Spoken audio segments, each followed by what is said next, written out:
So, hello to everyone. My name is Antonia Lithgow, and I'm here to introduce you to your Managing People in Education Masters Unit. I'm very sad that we can't all be together in the same room, but for obvious reasons, you will understand that that is not possible at the moment. So instead, we're going to deliver the unit in a slightly different way, and we're going to keep our fingers crossed that later on in the term, we may be able to all get together in the same room. But for the time being, we're going to do things slightly differently. And I'm going to spend part of this session talking to you about how things are going to be a little bit different and how we can make sure that we're able to keep in contact with one another and make sure that you are able to ask the questions that you need to about the unit and hopefully enjoy it. So today's session is going to be split into two parts. I'm going to spend the first part of the session introducing you to the outline of the unit, the structure of the unit, what we're going to be covering. And then we'll move on to begin to look at some of the content by means of introducing you to the concepts of managing people in education. So this unit's run by myself and also Dr. David Sands, who many of you will be familiar with because you may well have done units with him last term. But I'm going to be leading today's session. So first of all, let's just have a little look at the aims and objectives of the whole unit. So what we're aiming to do is to explore a range of topics which relate to leading and managing people in education, some of which a few of you may be familiar with already, either because you have thought about some of these concepts already in units that you covered in Teaching Block 1, or it could be that you have experience of leading and managing people in educational settings, or you have experience of working in settings and you have been led or managed yourselves. The next aim is to develop knowledge and understanding of the theory and how we can apply those to management and leadership practices, particularly in educational contexts. And actually, it is worth saying now that we will be focusing particularly on UK schools when we're considering leadership and management of education settings. We're also, we aim to enable you to critically analyse how management practice can be transferred and transformed between different contexts. So we will be focusing on leadership and management approaches in UK schools, but we'd also like to provide opportunities for you to consider how the theories that we cover can be applied to your own context. So if you are from not from the UK, but from another international context, then we would like to provide opportunities for you to consider these theories in your own countries.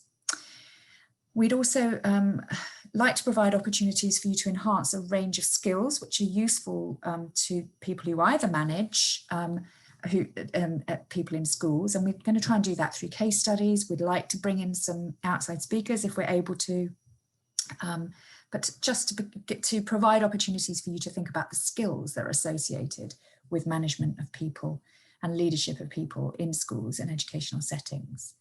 And one of the aims of the units is to enable you to source academic texts relating to management of people. And we're going to provide a lot of those through Blackboard. So if you've had a good old look through the Blackboard page already, you'll see they're there for you. But we'd also like you to explore other texts that you source yourself as well. So by the end of the unit, we would hope that you'll be familiar with a range of theoretical perspectives on the management of people and understand the contribution that research can make to our knowledge of how people are successfully managed. To have considered the relevance of theory and practice in your own professional context. So one of the things we would really encourage you to do is to consider your own experience, either of being managed or managing yourself, and to sort of turn the lens onto yourself in order to really unpick the theory that we cover. To be able to apply theory to the understanding of managing people in a range of settings, and also, really crucially so, to have demonstrated those critical analysis skills relating particularly to people management in educational organisations. And so one of the things we might encourage you to do in sessions is to look for solutions in relation to some of the challenges that we've identified around managing people in education. And then we would also aim for you to be able to be better equipped to actually consider your own skills in terms of managing people in education, and to think about your own professional environment. So this week's session in particular, I would like to introduce you to the aims and structure of the unit. So I've already talked to you about the aims. I'm going to unpick the structure a little bit more. And then I've asked you to do a pre-session task. If you haven't done that, there is an opportunity later on during the recording to pause the recording and to have a look at that yourself. That task is about reflecting on the positions, roles, or responsibilities in which you have either been managed or that you have managed other people. And then later on, we're going to consider the historical context which informs leadership of schools today. And we want to start thinking about management models, particularly in relation to school leadership models. Right, so there is a handbook up on Blackboard, and I hope you've had a chance to have a look at that. But you will see that in that handbook, there is an overview of each session. So for each week, there is a detailed overview of what's going to be covered, which includes key readings and also preparation tasks that you might do for each session, as well as signposting you to texts and journals that you might want to do as additional reading. And the other thing that we are going to cover in this week's session is looking very briefly at the course assignment as well, but there's details of that in the course handbook. So this is what the handbook looks like. This is the template that we use. So you'll see for each week, there's a brief description of the unit, of the session that we're doing on each week. So telling you what we hope to cover on a weekly basis. We've shared the learning outcomes for you for each week. And then there will be 1 or 2 key readings that we would ask you to do each week. Try not to make them too long, so it's manageable. And they're always listed in the order that we would like you to read them, so that if you have to prioritise reading, you know which one's the most important. Occasionally, there'll be a preparation task in advance of each of the weekly sessions, and then we'll provide you with some further reading as well, which you may not have time to do throughout the unit, but if you choose to do your assignment task on that session, then hopefully they'll be useful for you to source some extra readings when you come to write your essays. So this is providing you with the weekly overview. So this is what we're going to cover. So there's 10 weeks in the unit. So we're in week 1. And this week is about providing a historical context, looking at some definitions, and also beginning to think about those leadership models. So that's what we're going to do this week. Week 2, you'll be looking at organisational cultures and ethos. That's with David. And then you'll be returning for a session with me on recruitment, retention, and motivation in educational settings. David's then going to cover managing individuals and teams, particularly within the context of schools. And then we're going to focus for a couple of weeks on these ideas of mentoring and coaching in schools. That will be followed by a session on teacher wellbeing, which David will lead. And then I'm going to do a session on gender issues in the management of educational settings. And then the final 2 weeks of the unit will be spent really focusing in on our assignment and giving you some proper support with that. So when you actually finish the teaching over these 10 weeks, you are really happy and feel very secure about what we require of you for that essay. And I don't know if you feel that there's anything missing. We're always really open actually to hearing about whether there was something that you expected to see that isn't being covered. We feel that this gives a good coverage of looking at some of the key issues that are pertinent to schools in the UK in relation to leadership and management.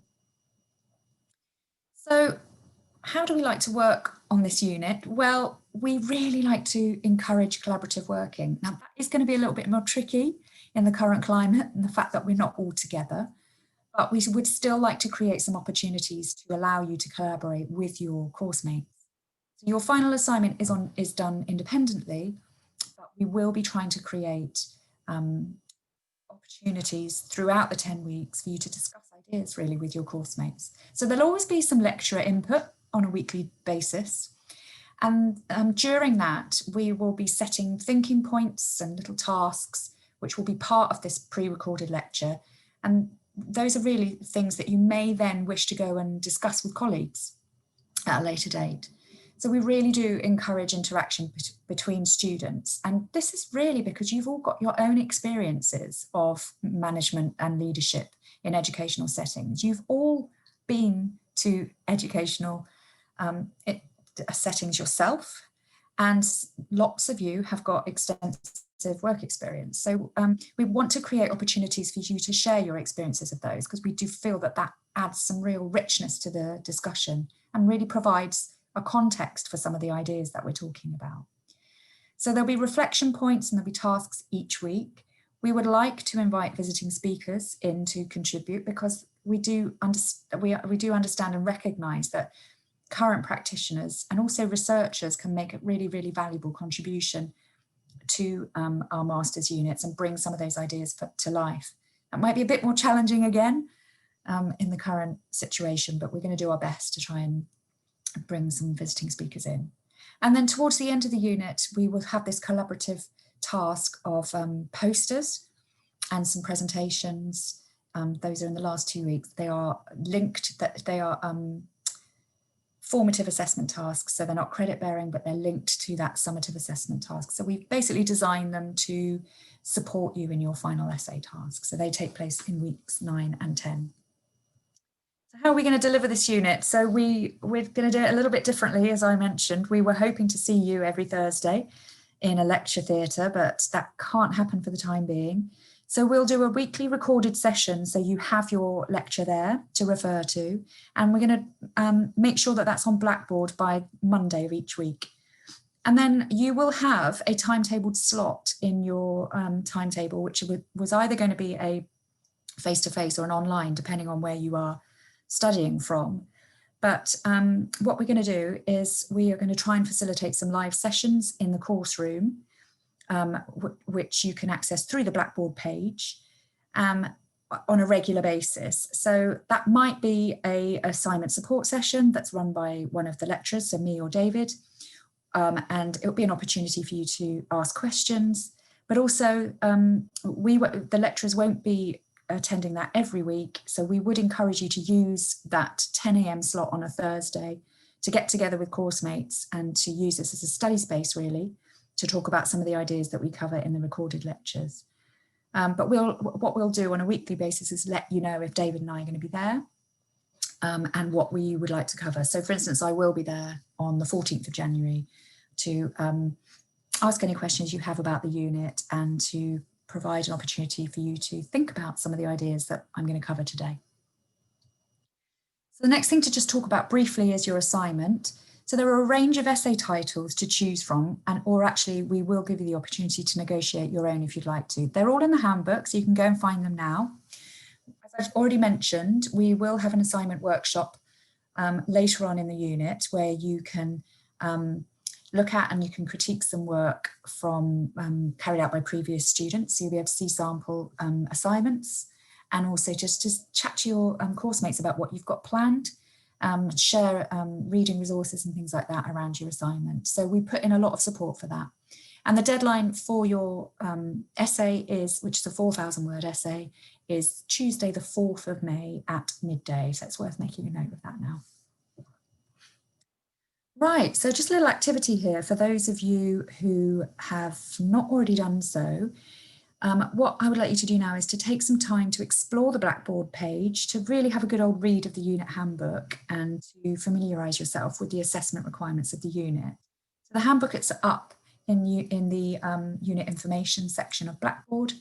So if you could make sure that you look at that, and then there will be a chance for you to ask questions about the structure of the unit on Thursday in that live session that I've already mentioned that I'll go to.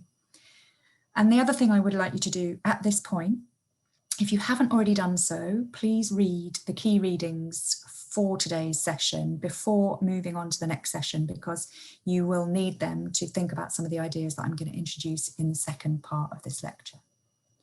So time to take a break now, and I will see you again shortly for the second part of this lecture.